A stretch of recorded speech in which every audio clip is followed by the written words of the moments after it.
Hello and welcome to Fueling Around with me, Jason Plato, and the strap on my helmet, it's Dave Vitty. Hello. Fueling Around is powered by Adrian Flux. As the UK's largest specialist insurance broker, Adrian Flux will tailor a quote to your exact needs and help you save your money on your car, your bike, or even your home insurance.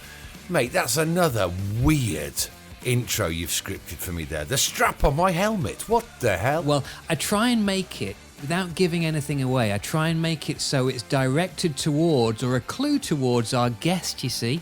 You know, so when we've had chefs on, it might be a food-related thing. But today, strap, helmet, where could we be going? Well, do you know what? It was so subtle, I didn't make the link. So anyway, our guest today, well, do you know what? The word legend is often overused, but in this instance, it is absolutely 100%. He's a pure motorcycling legend, as simple as that. And if I could recount as many trophies and records that he's chalked up over his 30-year career, well, we'd be here all bloody night. And actually, I'd rather get talking to the man. It is, of course, the one, the only Mr. John McGuinness, MBE. John, how are you? Hey, top man. I appreciate the MBE. Not a lot of people chuck the MBE bit in, but I'm over the moon with that one. But I've never been called a strap on. No. Okay. Not a strap on. Am I a strap on? I would never be so rude as to refer to you as a strap on, Mr. John McGuinness. But anyway, you're here. You know what, lads? I'm absolutely over the moon. Happy as Larry. New deal with Honda. New set of teeth. Everybody's happy. Family's safe. Yeah, do you know, I'm in a good place. I'm in a really, really good place at the minute. Good. Mate, tell us about the deal, because obviously, I mean, we saw that it's fresh off the press, maybe a couple of weeks old, if that. What? Go on, explain, because you know, I thought I think he's hung his helmet. Woof! No, he hasn't. Talk me through it. Well, it might be a long story, this, but I'll try and make it interesting to listen to. Obviously, I have a long relationship with Honda from 1998 to 2002, then from 2006 to 2017. Then I had a huge accident at the Northwest 200. Right. Broke my tib and my fib and I lost 52 millimetres of my leg, which I had to grow back. It was a rough time, you know, and I went on doing other things. I went to ride for Norton, which was disastrous, and then, you know, COVID come along and one thing or another, and just while all the COVID was on, my old Honda bosses were nibbling in my ear, just quietly away. You know, how's it going? How's the family? You know, we've got some ideas for TT 2022. You know, I was just about to turn 50-year-old. It's my 100th start. It's the 30th anniversary of the Fireblade. So, you know, all sort of the planets lined up. Yeah. And, you know, they offered me a package there and a deal, and you know, it felt right. It's like sort of putting the old slippers back on, if you like. You know. We had a lot of success with Honda, and when I had my bump, we went in our different directions. And to be fair, it was sort of like getting divorced, but not really wanting to get divorced, if you like. And we split up a bit, and we've got back together again, and we've give each other a hug and a kiss, and you know, we've scribbled on the dotted line. And it's, you know, there's some other options there. If I race, I race. If I don't race, it's not a problem. But we can do some ambassador stuff for Honda, you know.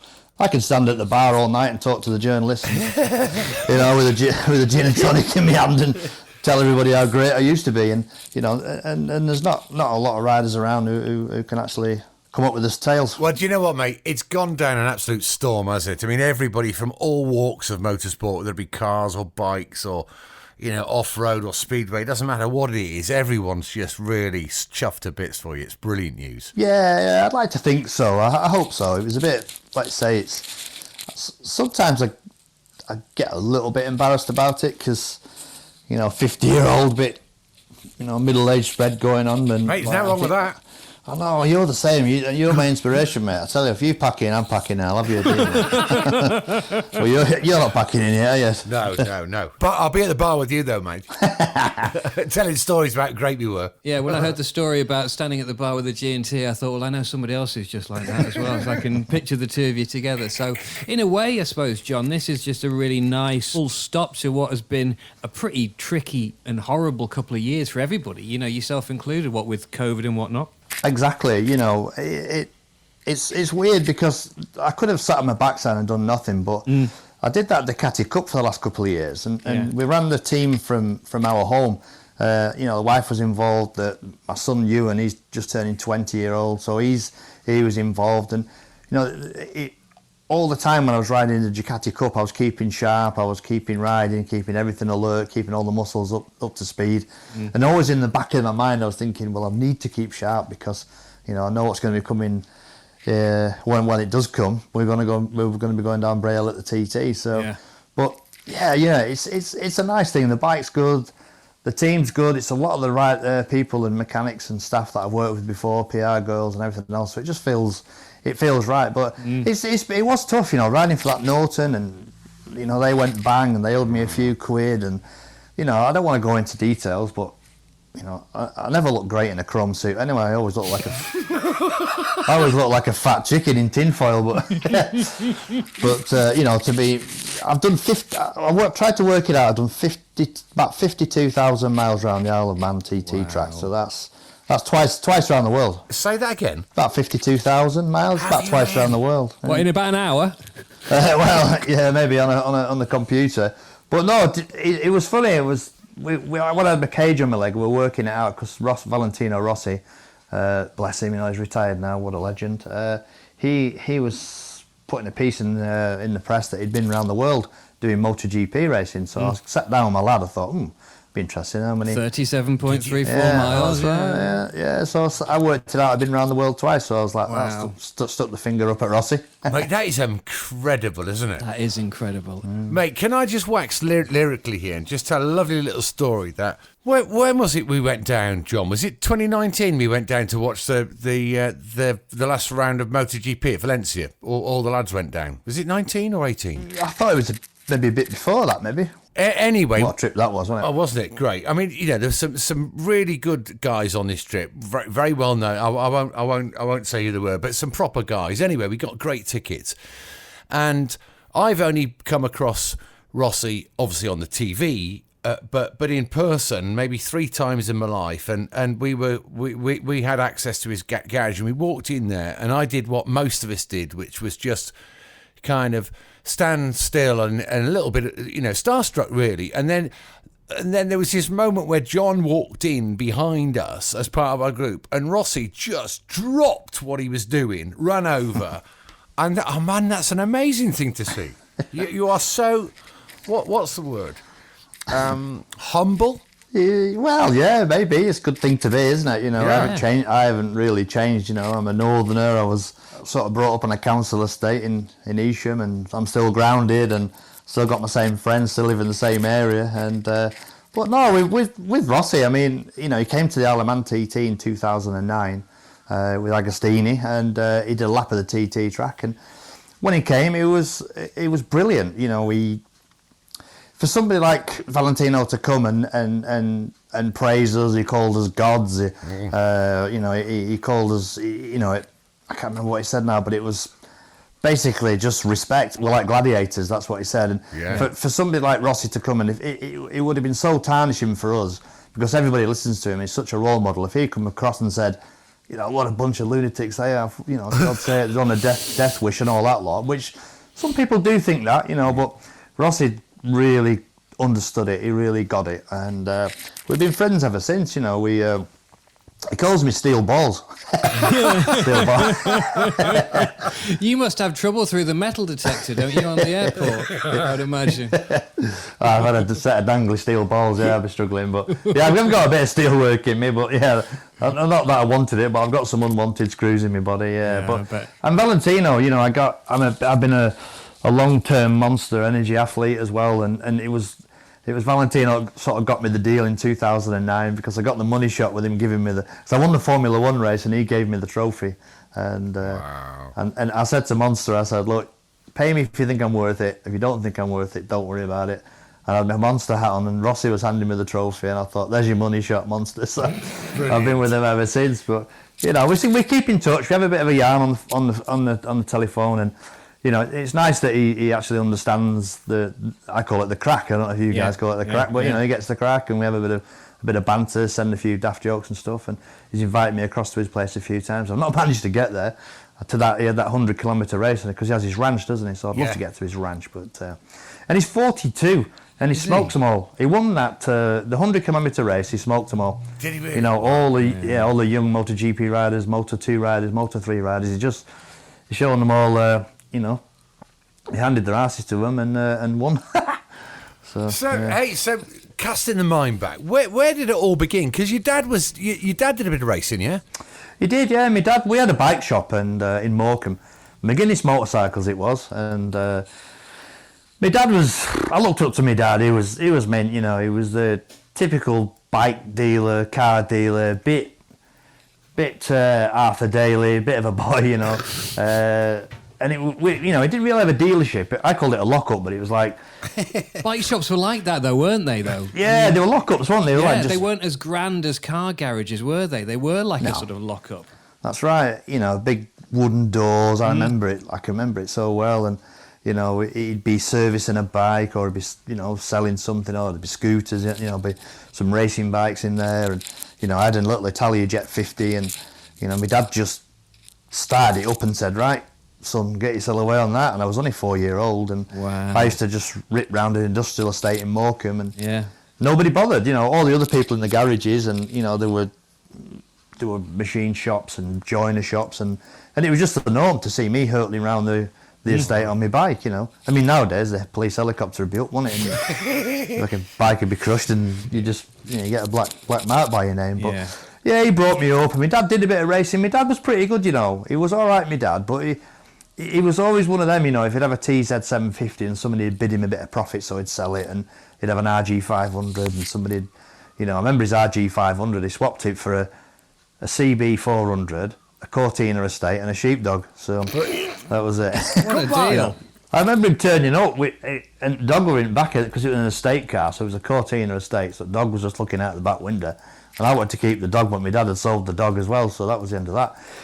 But my dad was just never quite dedicated himself, if that's the word. You know, he was always drinking, he was always shagging, and he was always fighting. So, you know, the combination didn't really work. But so by contrast, then, I mean, obviously, you've been brought up and surrounded by bikes because of what your dad did. But at what point did you think this is going to be my single-minded focus? I'm going to do this, and I'm going to do this to the absolute best of my ability. Well, do you know what? I went across to the Isle of Man TT for the first time when I was 10 years old. Mm-hmm. My dad was actually racing. He was racing in an event called the Derby Road Races, which was on the Isle of Man, a little short race there. And it was when TT practice was on. So I'm 10 years old.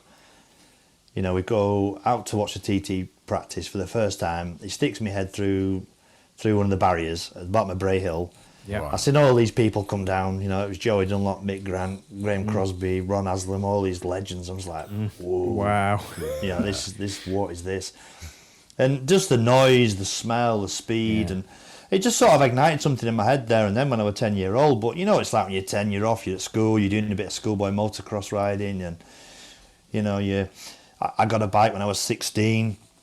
I had a Suzuki AP50, used to go to school on that. That was always good for a bit of pulling the birds at the back of the bike shed. You know, if you had a bike, you were quite cool, weren't you?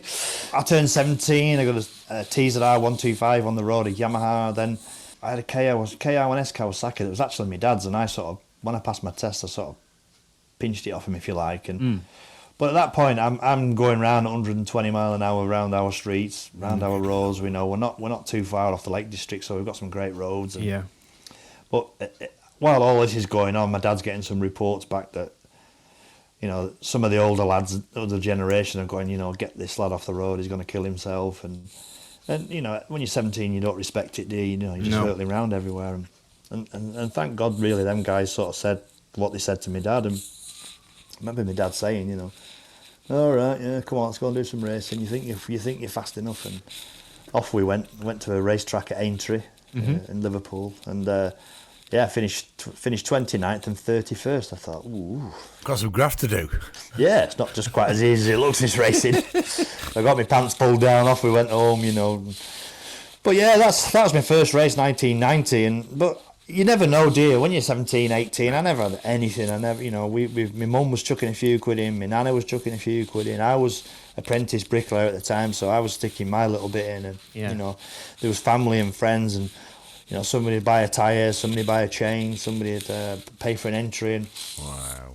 you know, I had my Iveco van, there was no insurance, no tax, no MOT, it was full of red diesel. Windscreen wipers didn't work. It was just it was an absolute expedition getting to the race before we even started. But all I wanted to do was be a professional bike racer. You know, I hadn't started with anything and lost it all. I had nothing to start with, so everything I got was a bonus, you know. Yeah. And was the Isle of Man sort of Mecca for you then in that respect? Is that ultimately where, from being 10 years old and going over there and seeing your dad race, was that where you kind of thought, ultimately, I want to end up back here? Yeah, exactly, yeah. But I always think, you know, when you're 18, 19, 20, 21, you're just too young. You know, you need to go away and you need to grow up and you need to understand how hard the ground is, you know.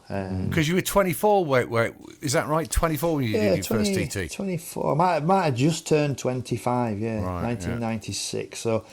So I'd been away and done some club racing. I'd done some club championships, if you like. Things were tough, you know. I was still struggling a little bit financially and struggling for budget to run the bikes, but I never give in, you know. A lot of my mates were. It's funny, they'd found out what beer did, and you know, the funny little tablets did in these acid parties, and you know, raves and all this sort of stuff. And you know, my mates were like, "Oh, we're off to, you know, Wigan Pier this weekend. Are you coming?" I'm like, "No, I'm off to Cadwell," and they all thought I was nuts, you know. Yeah. So I just kept. I had a dream, you know. Really, Yeah. it was a bit. I didn't want to come off that, and I didn't want anybody to tell me. You know, I was laying bricks as a trade. I hated that job. You know, the guy who said to me, "You're just a brickie getting that hole," and it used to motivate me. It used to drive me. I used to go around the track thinking, "Sure you bastard." But do you know what? How powerful was that sticking your head through the fence Yes. at the bottom of Bray Hill, eh? All those years ago. Which is where my Uncle Malcolm lives, funnily enough. No. He's literally Wow. the last left down the bottom of Bray Hill, John, just before you get to Quarterbridge. shouldn't have said that. We'll be having an hospitality suite. All the lads will be in there. You can never get near it during TT week because he does what a lot of people does, B&B, and he'll have 12 Dutch bikers or whatever sleeping on the floor, and people from Perfect. Germany and people from wherever, and they make their money then, and actually it pays for their holiday in the summer. That's perfect. That's the Isle of Man for you in a nutshell, isn't it? Yeah, People absolutely. just open the doors, open the Yeah. garages, and I remember a couple of years ago there was a freak storm and everybody's tents were wrecked and everybody was drenched. So all the residents just opened the garages up and let them use all the dryers and stuff like that. You know, it's such a friendly place. It's amazing, really. It's like a proper little rough diamond, in it, in the middle of the Irish Sea. I mean, I'd love to get hold of the guy who decided in 1907 they were going to have a race. Yeah. I'd love to have a word with him now and realise what he's actually done. yeah. Here's a question for you. You're best known, obviously, for your TT success, but you've had a success on tracks all around the world. But is there a marked difference between the nerves that you feel when you're about to start at Cadwell or Alton Park or Donington or somewhere like that, compared to when you're about to start the TT, just because of the relative difference in danger? Top question. Yeah, absolutely, and it's still the same now. Coming up to my 100th start, even now when you just mentioned it, I can feel the hairs on the back of my neck going up, and I'm thinking, oh my God, what we're just about to embark on here. And I do get nervous. I do get nervous with every racing I do get nervous. I've done World Endurance, done some 500 Grand Prix, I've done Macau GP, I've done lots of racing, but there's nothing like just looking down Bray Hill, and it's, the worst thing is it's the noise of a helicopter as well. The helicopters leave and they're the medical helicopters, and when the medical helicopters go, you're like, we're not far away from start, and the TV helicopters above you, and it's just that I always. Like, my son's old enough now to probably understand, and it's that awkward dad hug you have to have. Yeah. And I have to remember, my daughter's 11 now, but last time she was TT, she'd be 9 or something. So I have to make sure I just clock her eyes before I go. Yeah. And then you sort of go into a holding pen, sort of where the mechanics have done their bit and they leave you, and you sort of. You pedal down with your feet down with the bike engine running, so the bike's just like bum, bum, bum, bum, bum, bum, underneath you. And you're walking towards the old boy who gives you a tap on the shoulder. I was going to say, how about the tap on the shoulder? Does that register? Yeah, he's got a grip of your shoulder, and then that last sort of, I've set off number one a few times, so it's quite sometimes even more pressure. But I quite like it number one. I quite like to be clear track in front of me, you know. But and then that last few second or so, you're just concentrating on. It's normally a dignitary who starts the race as well, drops the flag for you the first time. I remember a few years ago that Toto Wolff was there. And about 30 seconds before the race, I'm like that, waving at him. He dropped the flag and off we went. I saw him after the race. He says, why did you not look where you're going? And I said, oh, no, it's just what we're like us lads. I'll just sort of give you a wave just before you start the race. And I think he was crapping himself more than me.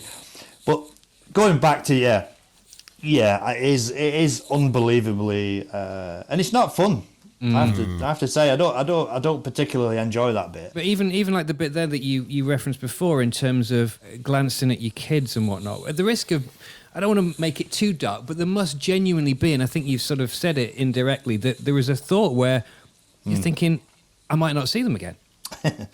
Yeah, definitely. You know, there's no sugarcoating it. Yeah, I'm looking across thinking, you know, and I say it to myself, geez, I hope that's not the last time I see him. And I have some sort of odd superstitions as well. You know, I always drop a lucky penny down my leathers. Do you? Wow. Yeah, from 2004, you and my son, he found a penny for me, and he said, "Oh, you know, there's a penny for luck," and it just freaked me out a bit. I thought, "Whoa, it's gonna have to come with me for the race." This, and lovely. I dropped it down my front of my leathers. It's weird, that penny. She'll drop it down the front of my leathers, and sometimes it ends up in my arse crack. It ends up all over the place. In your sock, presumably? In my socks, in my back, on my backside. The amount of imprints I've had of Her Majesty on my body over the years. But I tell you what, anything that'll look after you around there, I'll take it. Absolutely. And so connected to that, John, you've got 23 TT race wins, if my maths are correct, right? 3 away from equaling Joey Dunlop's record of 26. Do you think, and this is related to the conversation that we're having and have just had, if you're being completely honest, will you ever be ready to call it a day while there is still a chance of equaling or indeed breaking that record? Oh, honestly, it's a question I get asked a lot, and it's a question I'd like to be able to answer that would make any sense, really. But well, my honest answer, I would say would be yes. I would be ready to hang my boots up if I haven't surpassed Joey or matched Joey. I think the icing on the cake would be to match him. I think with my hand on my heart, at 50-year-old, it's going to be very, very difficult. The pandemic's cost you two vital years as well, hasn't it? You know, and I think for anybody in any sport where age becomes critical. Yeah, you must be kicking yourself thinking, do you know what, that was 2 more bloody years that I could have made up those missing 3 wins. Yeah, do you know what, it is, you're right, 100%, but do you know what, I am absolutely so happy and so pleased with what I've achieved over the last 20 odd years. I'm not really chasing anything anymore, you know. I genuinely love riding motorbikes. I genuinely love the Isle of Man as a place. There's no real gun to my head anymore, you know. I don't really have to stick my neck out, you know. All I want to do is go to the Isle of Man and do the best I can. Yeah. And, you know, there was a lot of pressure on my shoulders a lot of years ago. 2007's that centenary year, 2000, you know, first 130, and I used to really, really pressure myself up, and I was hell-bent to win, you know, and I had to win in a lot of ways because they expected that. But now I'm in a real nice position where I can, you know, I don't have to win, but the competitiveness in me as well. I always think, I try and dissect it all. I scribble stuff down. I must be mad, but I'm thinking, I might have a chance here because, you know, we've had no TT for 2 years now. I'm the most experienced rider, and, you know, if we get a little bit of bad weather on Tuesday, Wednesday, nobody gets any track time, and when the race comes, I might be in the hot seat. So, you know, I still have that desire and the push to do it, but I ain't sticking my neck out anymore. Well, do you know what, that was going to bring me on to a question, actually. I can imagine that the TT being the sort of event it is, John, that actually, you know, experience and knowledge and knowing every millimetre of that road like you do, actually that must count for a lot, eh? It does. I think it does, yeah, I think it does, but again, I have to be really careful as well because I have to still respect it. You know, that place to me it's like a living thing somehow. I don't know. I just treat it like it's like some sort of mother god, you know. don't disrespect the place. Within a split second, though, it'll eat you. 100%, yeah. And you know what? It's scary now. You know, I'm probably going off on the tangents a bit, but the bikes are scary. I mean, What quick scary you mean? Yeah, Because they're so quick. honestly, Jason, you can't get your breath on them. You know, I mean, from point, say a little bits of the track. I say point A to B. You know, you just firing the bike off the start line to Quarter Bridge, and then you Quarter Bridge to Braddon Bridge to, and they are so fast. But a lot of things haven't changed. You know, swing arm positions, engine positions, frame, and all that geometry's the same. But they just Is it really? Wow. They are, yeah. But they just have the tyres are better, and the bloody just have loads and loads of power. There'd be 225 horsepower. In a way, 165 kilos. So, you know, you can't get your breath on them at times. But And you're on slicks, aren't you? slicks on the super bike. You're on a lightly treaded tyre on the super stock bike and super sport bike. When I raced the electric bikes, they were on slicks. Hey, what was that like actually? Yeah, good. Was that a bit odd having that? You know, having no auditory, no noise. It's like a sense, isn't it? You know, when you've got an engine and when that's taken away, I bet that's an odd experience, huh? Do you know what? It's a simple word, but you know that word you just said, odd. That's exactly what it is. Is it? Odd? Yeah, but not odd in a bad way. It's just different. You know, odd. Yeah, you know, you can hear the wind whistling, you can hear the chain going round, you can hear the brakes humming. Oh wow! I mean, they just weigh a ton. They're 260 kilos, but they're absolutely planted. You know, over the bumps and everything else. They're really bumpy. Wow. But at low speed, they're quite clumsy and quite Okay. hard to turn. But do you know what? I worked with Mr. Honda himself, Hirotoshi Honda, which was Hirotoshi, which is Sashira's son, the original founder. Yeah. And they treated me so well.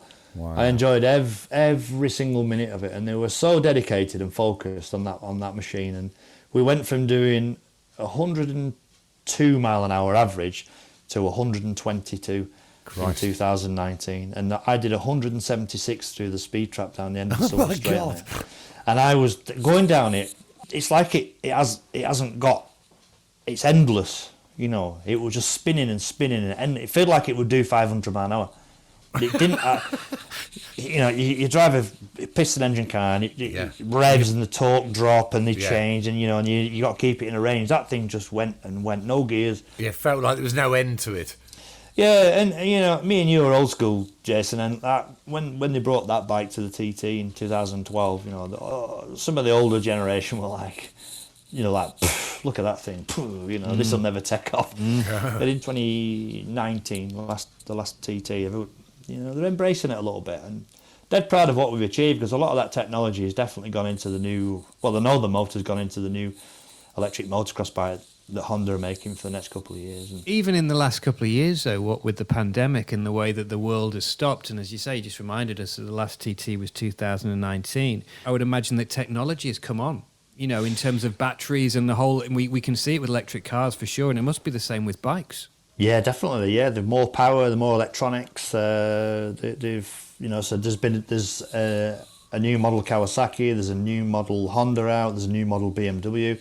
And to be fair, at the back of my mind, it worries me a little bit, because we're going into sort of unknown territory. You know, some of the bikes now, I think, are a little bit too highly strung. You know, a lot of the times they don't need to have that much power, and they don't need to have that much RPM. And if the bikes, You're talking about petrol bikes here, or electric? yeah, petrol bikes. I mean, yeah. the electric bike job's fallen away a little bit. There's nobody to challenge the Mugen people. I just wish one of the other manufacturers would get involved. But the big bikes, you know, if the bikes, they're revving to 16,500. Well, it's nuts, you know. There's a lot of components flying around. Moving around, yeah. And if they rev to 15 and they were safe, the racing will still be the same. So it does worry me a little bit. So we are going into... but you watch now, as long as my arse points to the ground, you watch that first night in practice, they'll be flat out. They'll be absolutely flat out. You know, the Hickeys and the Harrisons and the Connors, and all, they'll just be absolutely dialed and focused and on the pipe straight away. Is it still 16.42, Peter Hickman's record? Is that right? 1642, yeah. Don't remind me. Well, no. I'm just curious because again, No, but I mean, we know it's fast. I spend my whole life, John, getting stuck down a rabbit hole watching onboard TT videos, and I try and look for something else, and then before you know it, an hour and a half. Dave, I'm interrupting, mate. Same here. I just cannot catch my breath when you sit and watch it. It's insane, isn't it? There's times when I've been around the island 3 times, and I wasn't even supposed to be doing that. But anyway, and you actually look at it, right? We're now talking about, for round figures, averaging more than 130 miles per hour on that 37 3/4 mile course, right?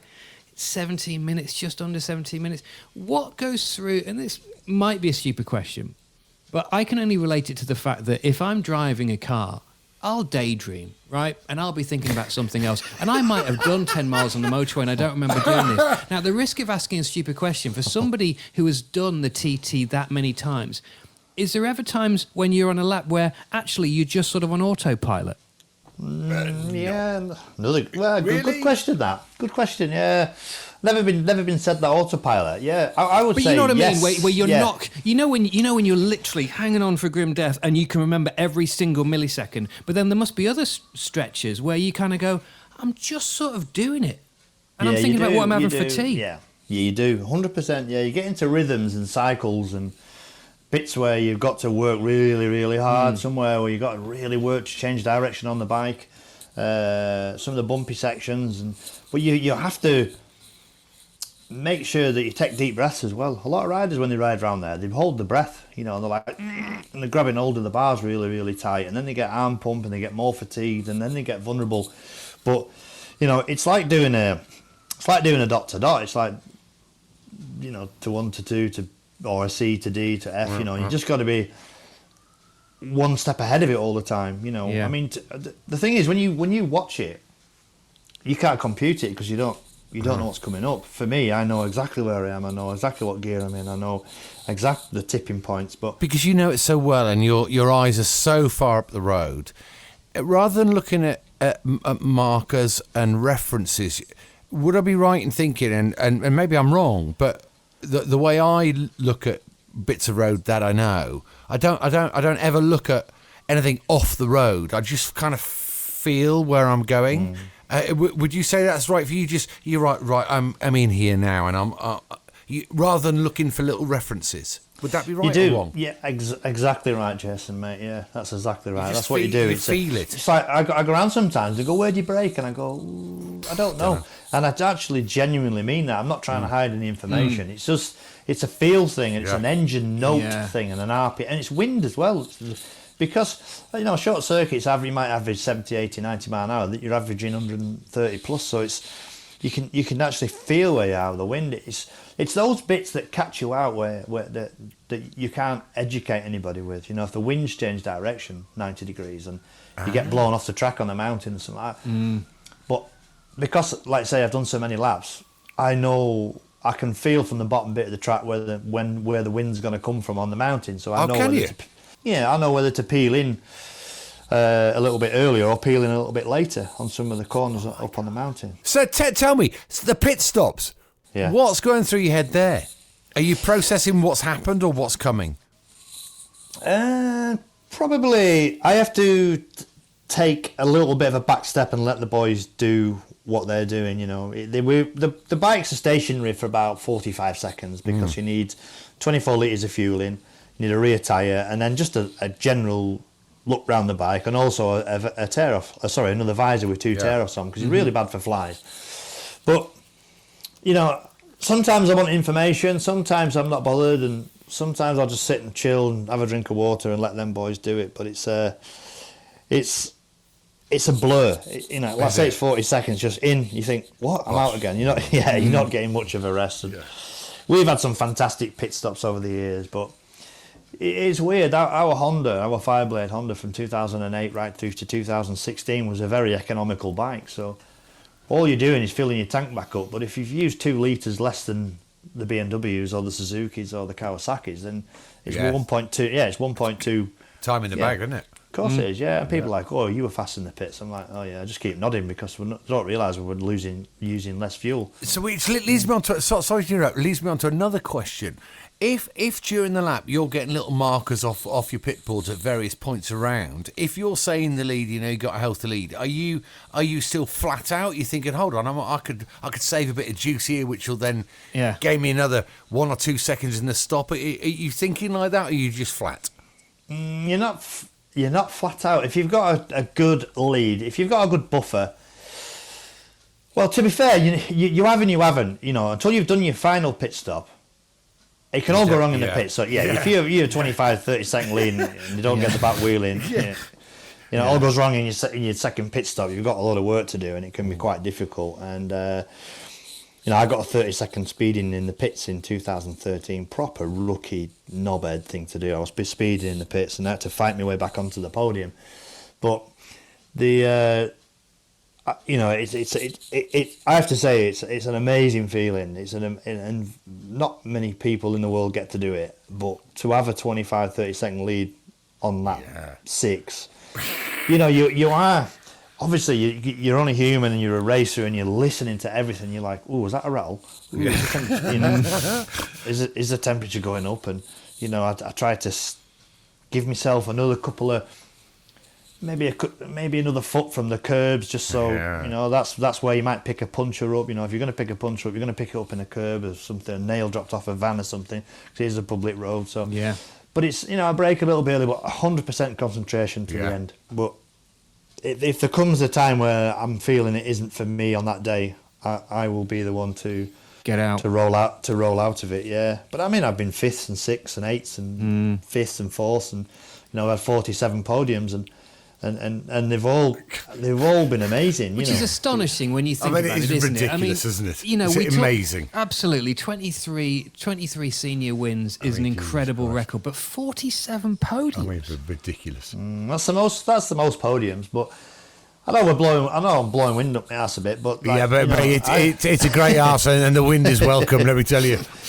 But I respect everybody that has done a TT. If you're doing 110 mile an hour averages, you're not hanging about, and you have to get an international license, you have to go through all the rigmarole, you have to qualify for the TT and to even get on the grid. And if you've done that, then respect to you, because there's plenty of people stand at the bar telling you what they're going to do and what they're not going to do, full of shit, half of them. So but, I tell you, it's been epic. It's been unreal. I just sat there then I'm looking around in my office and some of the pictures. I've ridden 1252 strokes. I've ridden 252 strokes of single cylinders. I won the last 2 400 TTs. Won a couple of electric bike TTs. Won 5 TTs on Yamahas, and I rode for Triumph there in 2003. I rode for Ducati there in 2003.